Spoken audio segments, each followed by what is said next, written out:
జై శ్రీమన్నారాయణ శ్రీనివాస వెంకటేశ గోవింద గోవింద గోవింద.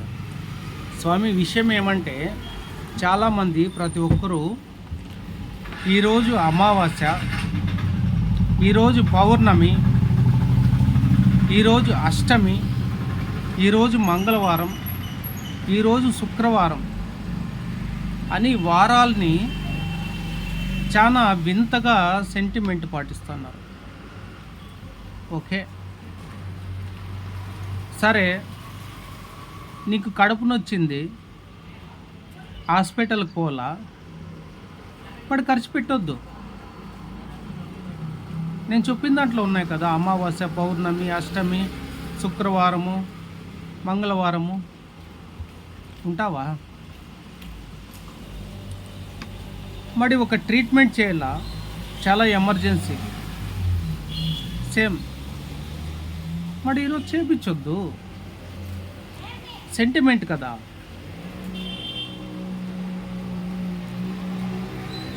ఆలోచన చేయండి. ఎదుటి వ్యక్తికి కష్టం వస్తుంది, అమావాస్యకి తనకు కష్టం వచ్చింది. మరి అమావాస్యకి కష్టం వచ్చినప్పుడు తనకి అమావాస్యని చూపించుకోకుండా ఉంటాడా? అమావాస్యని అన్నం తినకుండా ఉంటాడా? అమావాస్యని ప్రయాణం చేయకుండా ఉంటాడా? అమావాస్య కదా, అష్టమి కదా, పౌర్ణమి కదా, శుక్రవారం కదా, మంగళవారం కదా. ఎంతవరకు ఉంటాయంటే కొన్ని సెంటిమెంట్లు 10% ఉంటాయి. సెంటిమెంట్ సాంప్రదాయాలు కొన్ని సెంటిమెంట్ల వరకు 10% మాత్రమే ఉంటాయి. దయచేసి ఆలోచన చేయండి. దాన్ని మనము 100% చేసుకుంటున్నాం. రూపాయి భాగం చేసుకుంటున్నాం. 10 పైసలది రూపాయి భాగంగా మన సెంటిమెంటు మనం చేసుకుంటున్నాం. తప్పు ఎవరిది? కష్టాందా? వచ్చే సమస్యదా? వారం చూసి కష్టం వస్తుందా? మరి మంగళవారము, శుక్రవారము, అమావాస్య, పౌర్ణమి, అష్టమి కదా, మరి ఆ రోజు భోజనం చేయొద్దండి. ఖర్చు అవుతుంది కదా బయట పోయి తింటే. నీ ఇంటికి వచ్చినప్పుడు ఒక సెంటిమెంటు, వేరే వాళ్ళకి సమస్య వచ్చినప్పుడు ఒక సెంటిమెంట్. ఎట్లా తిరిగి మనం మనుషులే స్వామి. ఆలోచన చేయండి. లక్ష్మిని బంధించే శక్తి మానవ జలముకైతే లేదు. లక్ష్మిని బంధించే శక్తి మానవ జలముకి లేదు, లేదు, లేదు. కష్టం వస్తే బయటికి రావాల్సిందే తల్లి. నీకు సరైన కష్టం వస్తే తల్లి బయటికి రావాల్సిందే. నువ్వు ఏమన్నా చెప్పుకో, ఏమన్నా చేసుకో, అది వాస్తవం. దాన్నేమని బంధించే శక్తి మానవ జన్మకు లేదు. కష్టాన్ని నువ్వు రానికోకుండా చేసినావంటే నువ్వు మానవ జలంలో నీకు అంత శక్తి ఉంది అని నేను ఒప్పుకుంటా. అర్థం చేసుకోండి. మానవ జలంలో నీకు అంత శక్తి ఉందని నేను ఒప్పుకుంటా. మనం ఏం చేసినా కూడా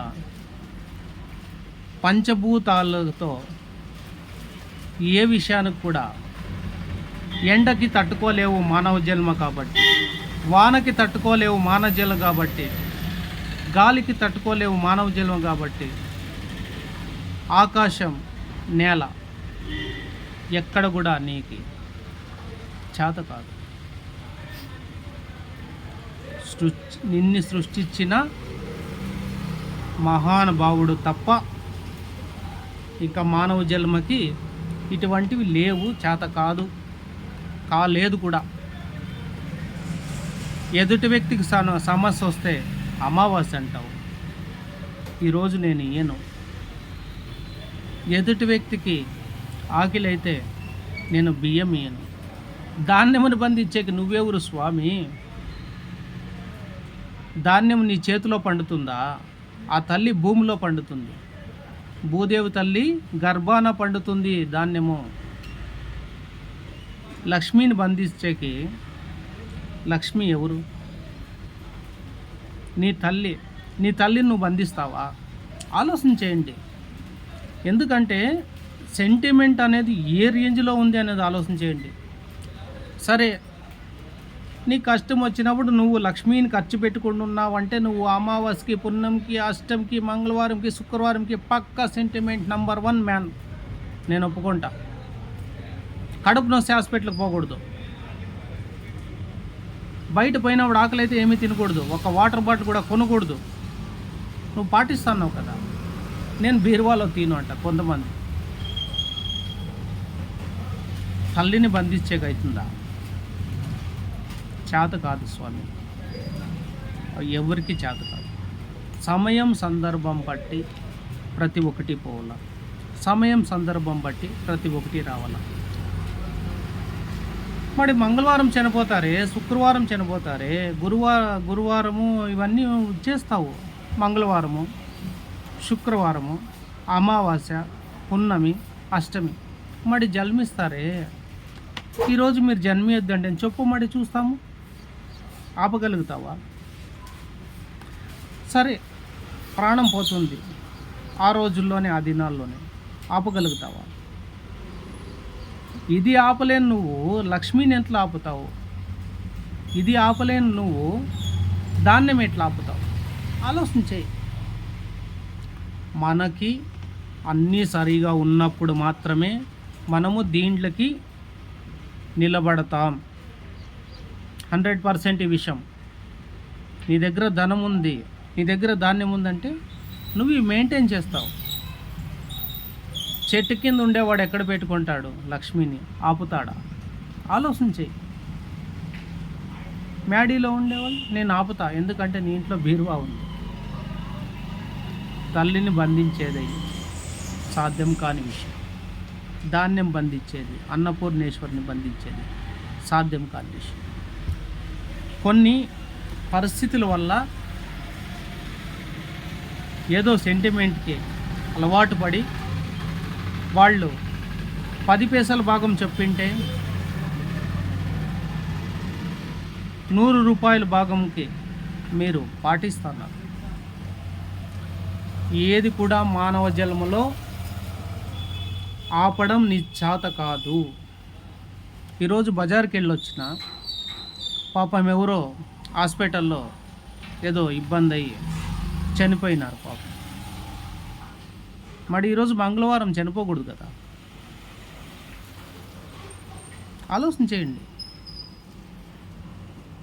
మరి అదే హాస్పిటల్లో ఈరోజు పోయింటే ఎంతోమంది పుట్టినారు. మరి మంగళవారం పుట్టకూడదు కదా. నీ చేతిలో ఏమీ లేదు లేదు లేదు. నువ్వు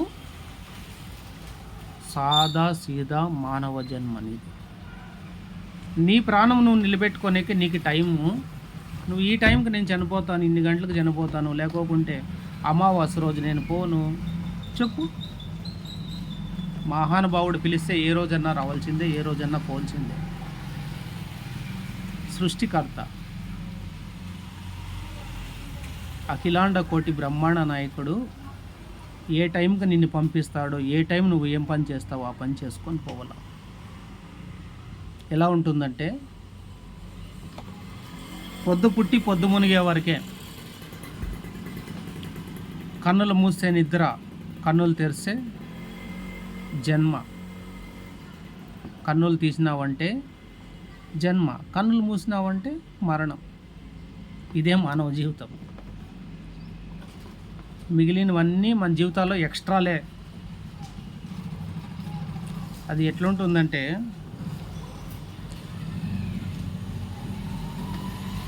ఒక కార్కి స్టెప్నీ లాంటిది మనం క్యాలిక్యులేషన్. కానీ మహానుభావుడు ఏమంటే నీకు ఇచ్చిన కాళ్ళతో నువ్వు నడాల. ఓకే, ఎక్స్ట్రా కాలు పెట్టుకొని తిరిగే కాయలది. అది కార్ నువ్వు తయారు చేసినావు కాబట్టి నువ్వు దానికి స్టెప్నీ పెట్టుకుంటావు. మహానుభావుడు నిన్ను తయారు చేసినాడు, మరి నీకు స్టెప్నీ ఇవ్వలేదు కదా ఆయన. ఇచ్చేట్లయితే అవి కూడా తెచ్చుకునే వాళ్ళే మనం. ఆలోచించేయండి. మంది మానవ జన్మ. పక్షులు ఒక చేనులో ఉంటాయి. మరి మంగళవారం వచ్చి పక్షులు అన్నీ వాళ్తాయి. 2 గింజలు ఉంటాయి ఆడ ఈడ. నువ్వు ఇక్కడికి ఎదుముతావు, అవేం చేస్తాయి? అక్కడ వస్తాయి. అక్కడికి ఎదుముతావు, ఇక్కడ వస్తాయి. తోలి తోలి గెదిమి గెదిమి నువ్వు సాలు కావాలి కానీ ప్రకృతిలో పుట్టిన ఆ పక్షులు సాలు కావు తండ్రి. స్వామి, ఆలోచన చేయండి అప్ప. కొంతవరకు పాటించాను. నేను ఈరోజు లక్ష్మి నేను ఈరోజు ధాన్యం మరి నీటికి నువ్వు పెట్టుకోవాల్సి వస్తుంది. అప్పుడు తీవా బీరువా, ఇంట్లో భీమైపోయినాయి, అప్పుడు మూట ఓపెన్ చేయవా? మంగళవారం కదా. ఆలోచన చేయండి అప్ప. పనికొచ్చేవి ఆలోచించండి. ఎవరో ఏదో చెప్పేసినారని ఫాలో అయిపోతే కొంతవరకు ఉండవని కాదు, ఉంటాయి. 10% మాత్రమే ఉంటాయి. 90% మనం పెంచుకోండే సెంటిమెంట్లే. ఈరోజు ఒక మనిషిని పోగొట్టుకున్నావంటే రేపు ఆ మనిషి సంపాదించుకోవడం కష్టం. డబ్బులు సంపాదించుకుంటాం, పోగొట్టుకుంటాం. దయచేసి ఆలోచించండి. మనిషిని డబ్బులు ఇచ్చి కొనలేవు. అవసరం వచ్చినప్పుడు, అవకాశం వచ్చినప్పుడు మాత్రమే మనుషులు వాళ్ళని వాళ్ళు ఉపయోగించుకుంటారు. ఎవరైనా కూడా. నువ్వు డబ్బుతో తన్ని కొను చూస్తాం. ఎంతవరకు కొంటావంటే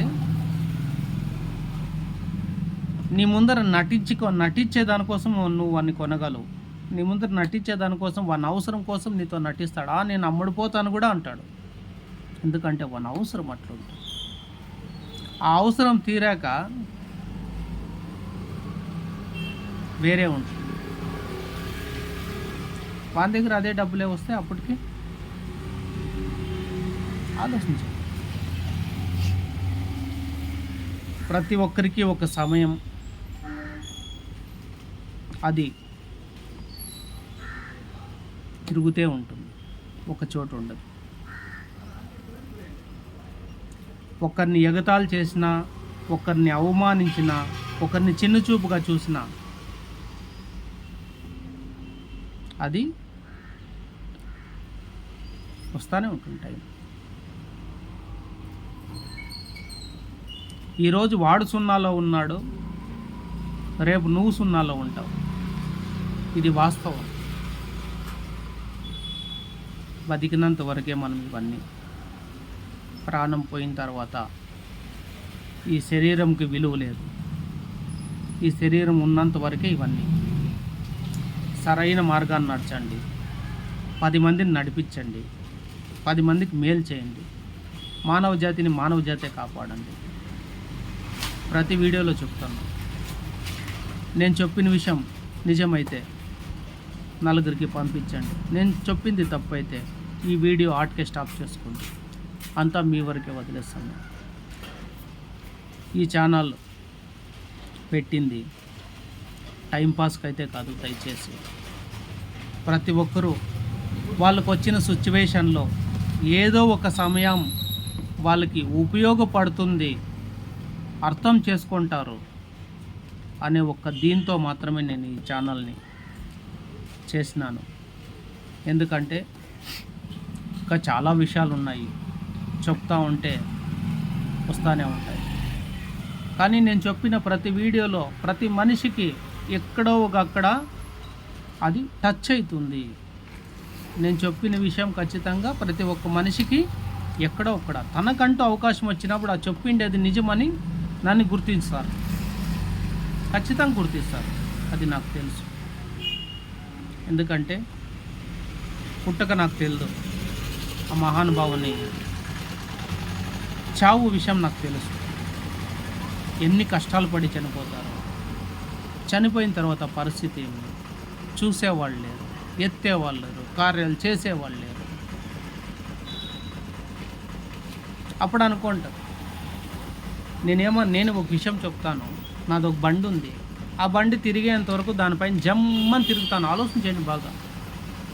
ఆ బండి నిలిచిపోయినప్పుడు ఏం చేస్తాను? అప్పుడు దాని విలువ తెలుస్తుంది. అప్పుడే నేను దాన్ని సరి చేసుకుంటే బాగుండు అనిపిస్తుంది. అప్పుడే దాన్ని సర్వీస్ చేసింటే బాగుండు, అప్పుడే దానికి పెట్రోల్ వేయించింటే బాగుండు.